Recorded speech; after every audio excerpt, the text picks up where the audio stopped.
I just started a new job and I don't have enough PTO to take off to go see my primary care doctor for a referral to a dermatologist, and that would be 2 half days I need to take, which I don't have enough PTO for that. So welcome to the United States healthcare system. Thank you. Hello everyone and welcome to my channel. Today we are joined by my lovely cat Pearl, who is right there, you know, licking, taking a nap, doing whatever. But today we will be reviewing the Pacifica Vegan Ceramide Barrier Face Cream. This packaging is so stunning. I'll be giving you guys a close-up, no worries. But this retails at Ulta for $18 for 1.7 fluid ounces. When you look at the product, it just looks like white, moisturizing, like a regular lotion, just in like this jar. The key ingredients they want you to know about is that it has calendula, which is calming, shea butter, which is rich and moisture, oat kernel flour, which is smoothing and soothing, and of course niacinamide, which helps balance oil production. I am a huge fan of niacinamide.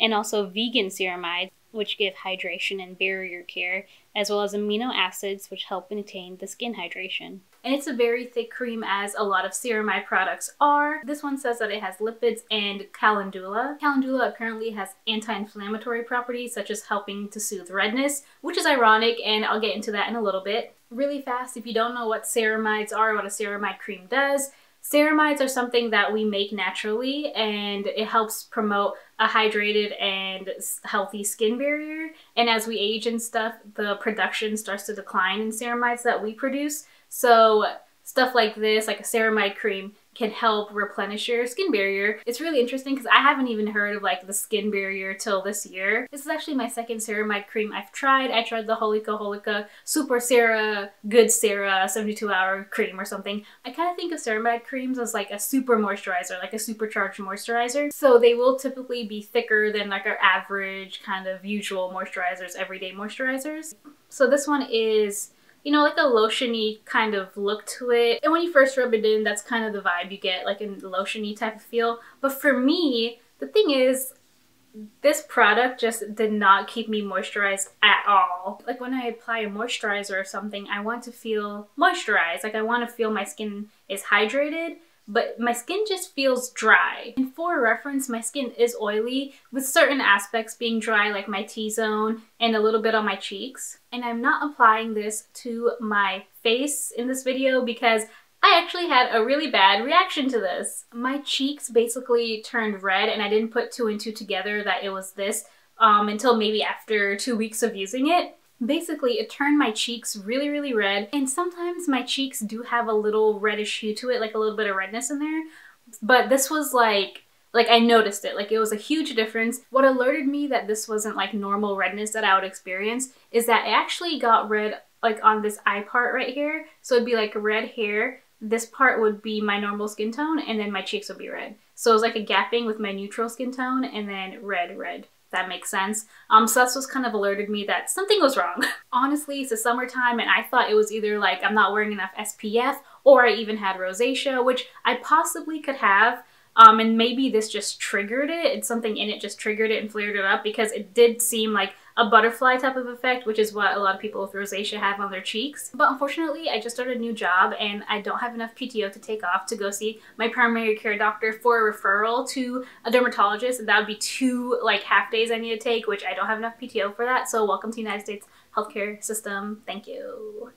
So I was trying to figure it out. I increased my SPF, and then I was like, what products am I using that go on my cheeks and this area? And this was the newest one I introduced, so I stopped using it. And after about 2 days of not using it, my face actually calmed down. Like, it's still a little bit red right now without the makeup. I'll show you guys a picture of me without makeup. Yeah, it's calmed down a lot since then. I wish I had taken a picture like during when it was like really red, and like these parts of my cheeks right here, like with a lot of pores and stuff, they were really like blotchy. But like at the time I wasn't thinking about taking a video. I wasn't thinking about taking a photo. I was like, oh my god, do I have rosacea? I was looking up all these like rosacea diets and how to like handle it and all that stuff. And I was trying to look at the ingredients and see what's different in this than other products, because I test a lot of products, you know. I like use a bunch of different things. I don't really pay too much attention to the ingredients, and I'm not really sure what product in this I am allergic to or have a reaction to. Something unique to this is that they do have marshmallow extract in it, and maybe that could be it. I was trying to search it up and see if there's any allergic reactions, but nothing came up. It's supposed to be like a soothing type of ingredient.